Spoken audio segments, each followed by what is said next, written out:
පරපුර පුරුදු එක්ක පතාගෙන ආපු විදිහට වෙන්නම ඕනේ. අපේ පුංචි පවුලට වසන්තය අරගෙන චුටි පණක් හරියටම අකිපණ අපේ ලෝකයට ඇවිදිලා හරියටම අවුරුදු 9කින් මේ විදියට ලස්සන ලෝකයක් හදන්න මේ ඇවිදිලා තියෙන්නේ. ඉතින් එයාගේ තාත්තේ හාහා පුරා කියලා මේ එයාව බලන්න ආව පළවෙනි දවස. එයා අපේ ලෝකෙට ආවයි කියලා දැනගත්ත දවසේ ඉඳලා අපි හරි පරිස්සමින් ඉවසීමෙන් ඔන්න මාස 7ක්ම පහු කරලායි තියෙන්නේ. ඉතින් මේ මාස 7 පුරාවට එක මාසෙකට එකපාරක් අපි ආවා. ඉතින් ස්කෑන් කරලා අපේ චුටි පණ්ඩියාව බලාගන්න අපේ ඇස් වලින් හැම පාරකම හස්බන්ඩ්ගේ අම්මා එක්කයි අපේ අකි එක්කයි තමයි මම ආවේ. ඔන්න අද එයාගේ තාත්තා එක තමයි මම එයාව බලන්න ඇවිල්ලා ඉන්නේ මේ.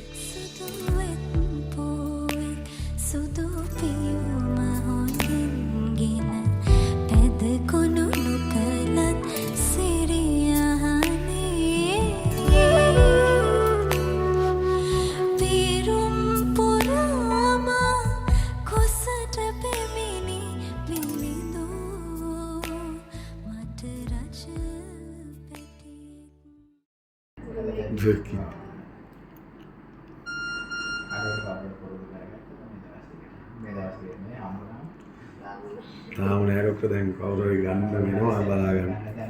එක්ක මං චුට්ටක් නවතිනවා ටික දවසකට හරි. ඔව්.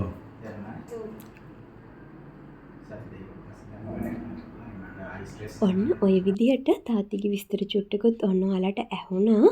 ඒ වගේම විශේෂඥ දොස්තර කියන තනතුරට එහා ගිය මානුෂීය ගුණාංග වලින් කියලා නිම කරන්න බැරි වචනකින් පවා හිතට බයක් නොදැනෙන හරිම හොඳ ෆ්‍රෙන්ඩ්ලි වියෝජි ඩොක්ටර් කෙනෙක් තමයි මෙදා පාර අපේ බණ්ඩියාව මේ ලෝකෙට ගේන කල්ම මාව චෙක් කරන්න මේ විදියට. හරිම නිහතමානී, හැම දෙයක්ම අපි අහන්නත් කලින් හැම විස්තරයක්ම ලස්සනට කියලා දෙනවා. ඒ වගේම සමහර විට මම ගෙදරින් හිතාගෙන ගියත් මේ දේ අහලා දැනගන්නවා කියලා ඒ දේ අහන්නත් කලින් මට ලස්සන විස්තරයකුත් එක්ක හරිම පැහැදිලිව ඒ දේ කියලා දෙනවා. ඇත්තමයි අපි ගෙවන මුදලට එහා ගිය ලොකුම ලොකු සේවයක් මේ ડોක්ටර්ගේ අතින් වෙනවා කියලා නම් මට ඔන්න ඔයාලට කියන්න පුළුවන් 100%ක විශ්වාසයක්.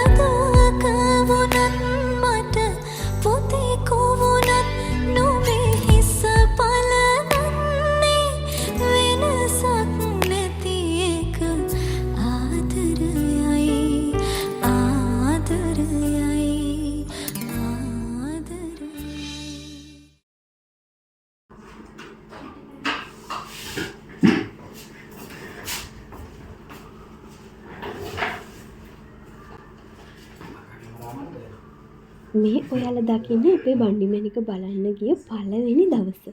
ඉතින් එදා ඉඳලා මේ අද වෙනකල්ම ගිය හැම වතාවකම මම චූටි ක්ලිප්ස් ටිකක් එකතු කරගත්තා අද වීඩියෝ එකට.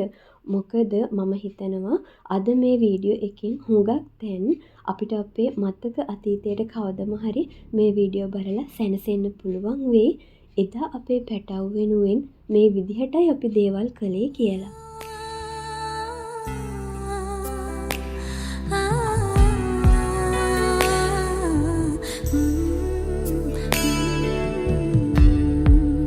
චූටි පැටියෙක් බණ්ඩියට ආව දවසක ඉඳලා කොයි කාගෙත් ආසාව තමයි මේ ඉන්නේ දූ මැණිකක්ද පුතු මැණිකක්ද කියලා දැනගන්න එක.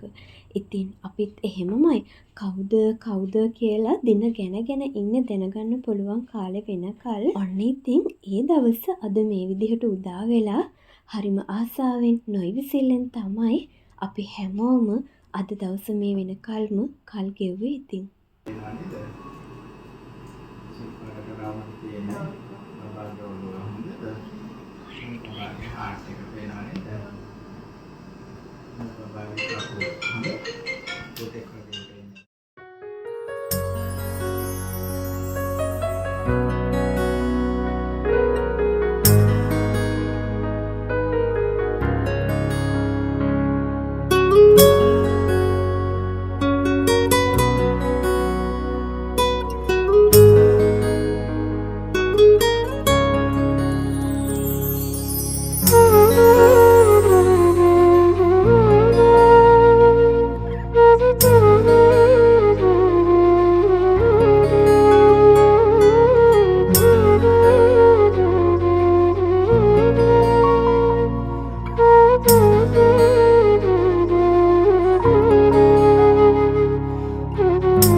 කවුද?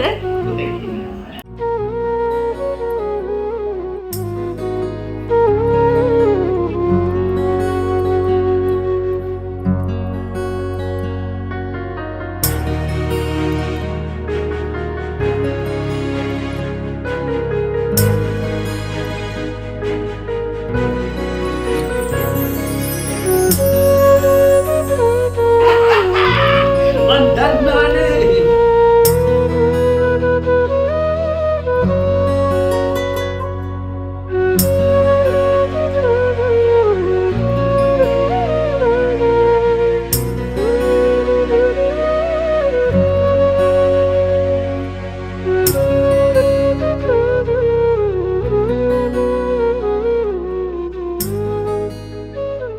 මම මගේ හස්බන්ගේ අම්මා අපේ දෝනේ මගේ හස්බන් මගේ අම්මා මගේ නංගිලා දෙන්න තමයි පිළිවලින් මේ විදියට මුලින්ම දැනගත්තේ වගේම සතුටු මොනවල්වලින් එයාලගෙන් පිරුණේ. ඉතින් තව මගේ අක්කලා දෙන්න මල්ලිලා දෙන්න ඒ හැමෝමත් මේ ආරංචියෙන් සතුටු වුණා.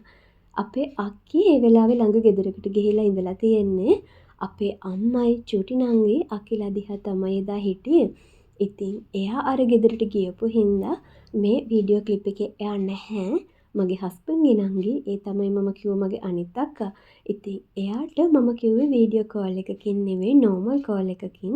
ඒ හින්දා ඉතින් එයාගේ සතුටු මුණත් නෑ මේ වීඩියෝ එකේ. තව මට හුඟක් කඩේට එහෙම ආපු ගොඩක් අය මුලින්ම කිව්වේ දුවෙක් වෙන්න ඇති කියලා. මොකද මට මුලදී හොඳට කන්න එහෙම පුළුවන්කම තිබුණානේ.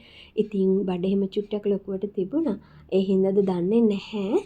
හැබැයි අපි බැලුවටත් පස්සේ අපි කියන්නෙත් නැතිව ගොඩක් අය පහුපහුවට කිව්වේ පුතෙක් වෙන්න ඇති කියලා. ඒ වගේම මගේ අම්මයි චූටි නංගි නම් පුතෙක්මයි කිව්වේ.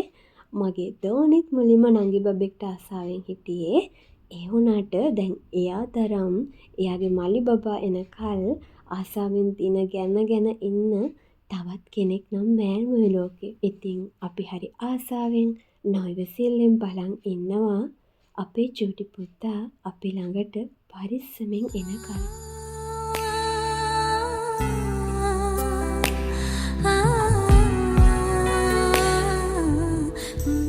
ඔන්න බලන්නකො අපේ අක්කි මල්ලිට කොච්චරක් නම් ආදරේද කියලා මේ දේවල් වලින්. මේ මල් ළඟ ස්ටූල් එකේ තියෙන්නේ අක්කිගේ මල්ලිගේ ෆයිල් දෙක. මම ක්ලිනික් අරන් ගිය වගේම මේ දවස්වල අරන් යන මගේ මේ අතේ තියෙන්නේ අපේ චුටි පුතාගේ VOG ඩොක්ටර් ළඟට යන වතාවල් වල ඩොක්ටර්ගේ රිපෝට් බුක් එක. ඉතින් මම මේකට කව එකක් දාගත්තෙත් මේ ළඟදී. මොකද මට ඕනි වුණා දුවෙක් නම් රෝස පාටිනුත් පුතෙක් නම් නිල් පාටිනුත් කව එක දාගන්න. ඉතින් ඒත් එක්කම චුටි බබෙකුගේ පික්චර් එකක් තමයි මට නම් ඕනේ උනේ. ඉතින් මගේ ළඟ තිබුණේ නැති නිසා මම අපේ දෝනෙට කිව්වා මට චුටි මල්ලි බබෙක් ඇඳලා දෙනවද මෙහෙම දාගන්න කියලා.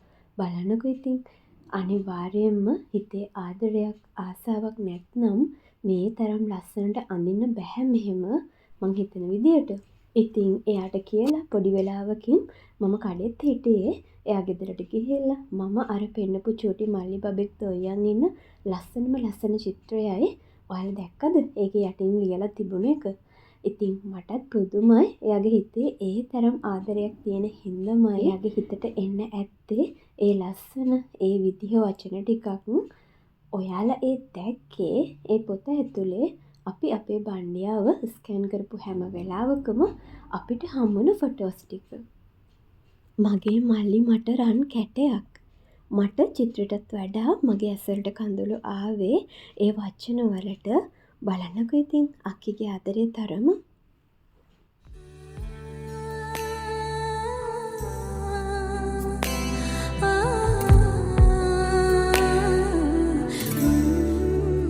මේ තියෙන්නේ අපේ චූටි පුතාගේ ක්ලිනික් ෆයිල් එක.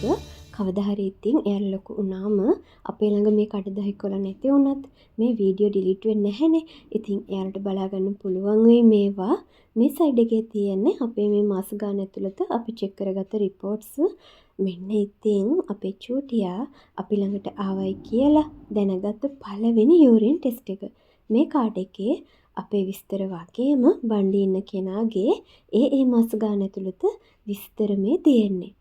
මගේ ඩෙන්ටල් විස්තර ඒ කිව්වේ මගේ දත් දෙකක් පිරෙව්වා. එකක් ස්නායුත් එක්ක තමයි පිරෙව්වේ. පොළොන්නරු හොස්පිටල් එකෙන් තමයි මම ඒ වැඩේ කරගත්තේ.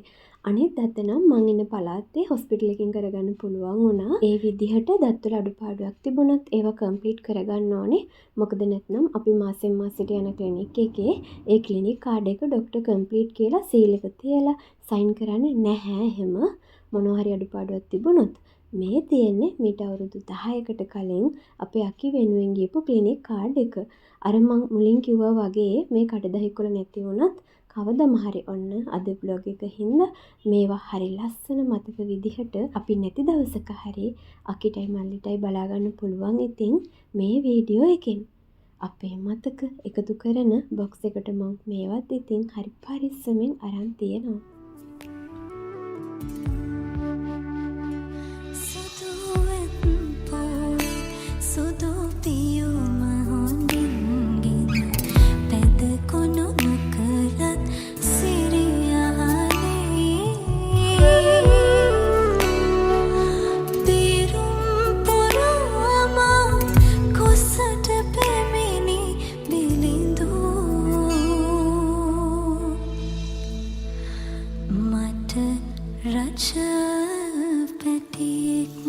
අපේ චූටි පුතාට බණ්ඩියේ මාස 7 පිරුණු නිසා ආශිර්වාද පිණිස ඔන්න වරු පිරිතක් සජ්ජායනය කරන්න තමයි මේ ලෑස්තිය. ඉතින් එදා දවසෙත් ලස්සනම මතක මට අද ව්ලොග් එකට එකතු කරන්න හිතුණා. මොකද වෙනම ව්ලොග් එකකින් අරන් එනවට වඩා අද ව්ලොග් එකට මම මේ දවස් කොහොමද අපි ඒ පිරිතට වැඩ කටයුතු කරේ කියලා ඔයාලත් එක්ක බෙදා ගන්න හිතුණා.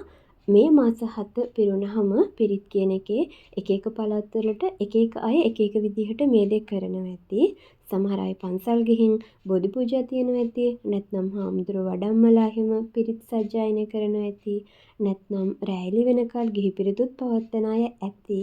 හැබැයි අපි ඔය එකක්වත් නෙවෙයි මේ අද කරන්නේ. විතර තමයි පිරිත් සජ්ජායනය ආරම්භ කරේ. පාන්දර 12 වෙනකොට පිරිත් සජ්ජායනය ඉවර වුණා. කට්ටිය ඒ වෙනුවෙන් එළිය වැඩ ටික කරන අතරේ මම පිරිකර ටික ලෑස්ති කරා. ඒ විදියට මගේ හස්බන්ඩ්ගේ යාළුවෝ තමයි ගොඩක් එදා ඒ වැඩේට උදව් කරේ. අපි එහෙම වෙනම කාටවත් කිව්වෙත් නැහැ. හැබැයි තාත්තිගේ යාළුවෝ ටික නම් ඔක්කොම වගේ ඔන්න ආවා. ඉතින් පිරිත් සජ්ජායනයට ආපු මාමලා ටිකට ඔන්න මම වැඳලා ওই විදිහට තමයි එයාලව පිළිගත්තේ. ඉලත් අට්ටුවකට බුලත් තියලා ඒක සුදු රෙදි කඩකින් වහලා මෙතන ඉන්න පිරිත් සජ්ජායනය කරන ප්‍රධාන මාමාතට දුන්නම තමයි එයාලා ඒ ආරාධනාව පිළි අරගෙන මේ වැඩ ටික පටන් ගන්නේ. ඒ ටික නම් වීඩියෝ කරගන්න බැරි වුණා.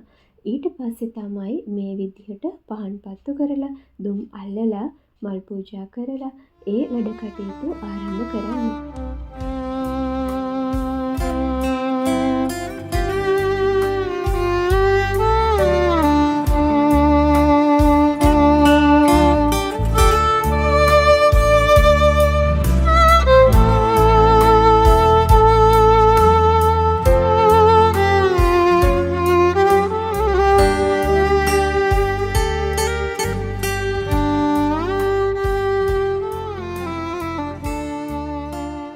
පිරිත් වැඩ ටික මෙහෙම වෙන අතරේ මට ඉස්සෙල්ලා ඔයාලට කියන්න බැරි වුණු දේවල් ටිකක් දැන් මං කියන්නම්කෝ. ඔයාලා දැන් දන්නවනේ අපිට ඉන්නේ චූටි පුතු පැටියෙක් කියලා. ඉතින් ඇත්තම කිව්වොත් මාත් හුඟක් ආසාවෙන් බලාපොරොත්තුවෙන් හිටියේ කාටවත් නොකියවට චූටි පුතෙකුට තමයි.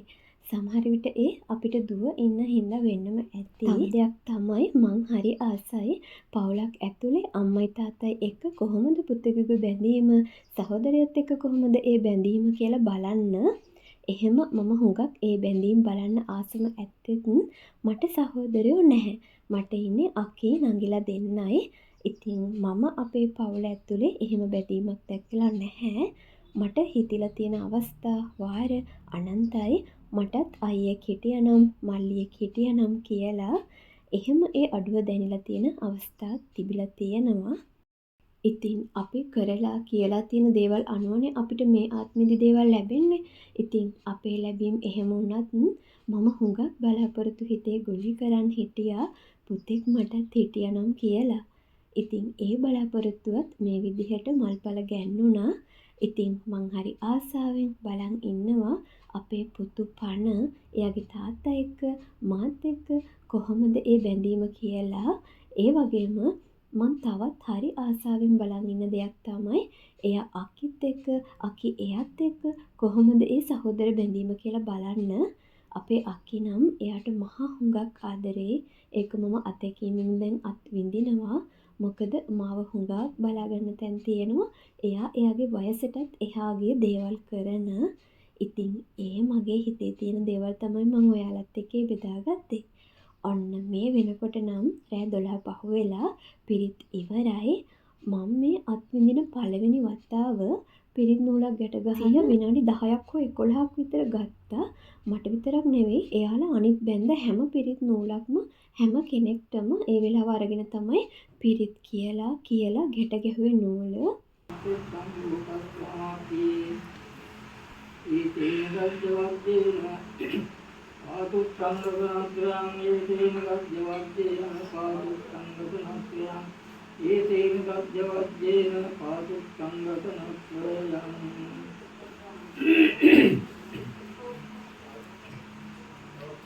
අරණ්‍යමත් උදලේන යම් සංසං පරං අවිජමිච්ඡ සක්ඛං දෝතෝ දෝතෝ සංසං මානං සංදුක්ඛෝ සිරෝත අපදිච්ඡෝ සංදුන්ද්‍රියෝසනි කතෝත්‍යාප්පගප්පෝ ගුලේසං විද්දෝන බුද්ධං සමාදලේ කිංචේන විඤ්ඤෝ පරේකෝ දේයං සුඛේ මොහාගේ මොහොන්තු ගම්බේ සක්කාරං විදත්තා හේගීති පාන බුද්ධත්තේ සදාවාතා විරාමාන තේසාදී ඥානාදී සංස්කාරං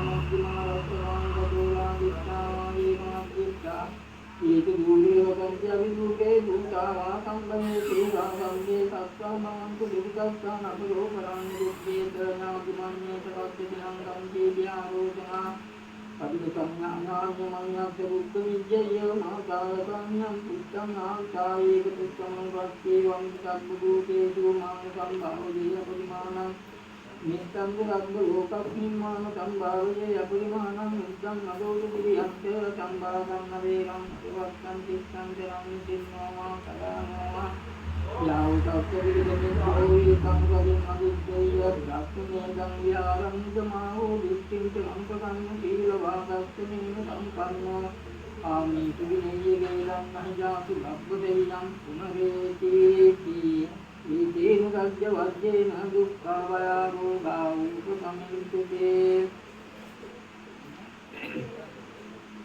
Detayam Chakkumāyeka Rājā Adityavanno Patavittvādotam Tam Namassāmi Adityavanam Patavittvādam Sarabhya Buddhāvyavemo Divasam Ye Pranatma Vedago Sabbadammi Tegi Namote Mampalayamto Namattu Buddhanam Namattu Bodhiyanam Vimuktanam Namo Vimuktiya Imanto Parissampatva Moro Charite Senapedayam Chakkumāyeka Rājā Adityavanno Patavittvādotam Tam Namassāmi Adityavanam Patavittvādam Sarabhya Buddhāvyavemo Rattiye Brahmana Vedago Sabbadammi Temi namo te jamanpalayanto namattu buddhanam namattu bodhiyanam namo vimuktanam namo vimuktiya imanto parissampatthamo vāsamasakkayeti Vedena rajya vajjena dukkha vayaroga upasamintute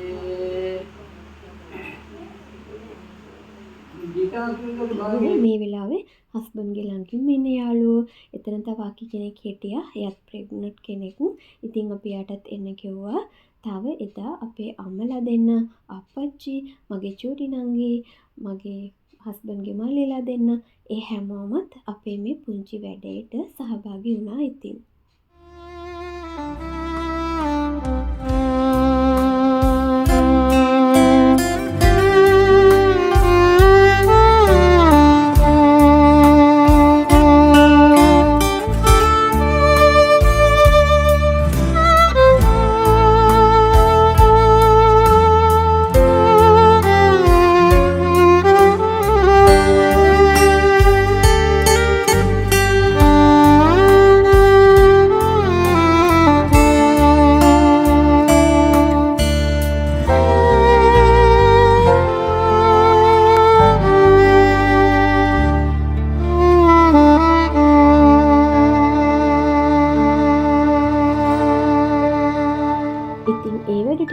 කරලා අපි මේ හැමෝටම නිර්මාංශක කෑමවලකුත් පාන්දරම ඔන්න අපි දුන්නා. ඉතින් ඒ මතක පිරුණු ලස්සන දවස රෑ ගිහි පිරිත් සජ්ජායනය කරලා පුතුපණට ආශිර්වාද අරගෙන පාන්දර අවසන් කරලා මේ විදිහට තමයි අවසන් කළේ. ඉතින් ඉක්මනටම තව ලස්සන බ්ලොග් ගොඩාක් තියෙනවා එඩිට් කරලා ඉක්මනටම අරන් එනකල් අදත් මාව බලන් හිටපු මගේ යාළුවෝ හැමෝටම බුදු සරණයි.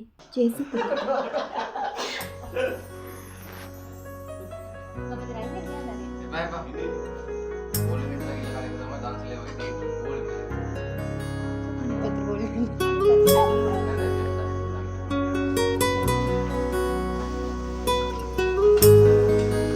Bapak become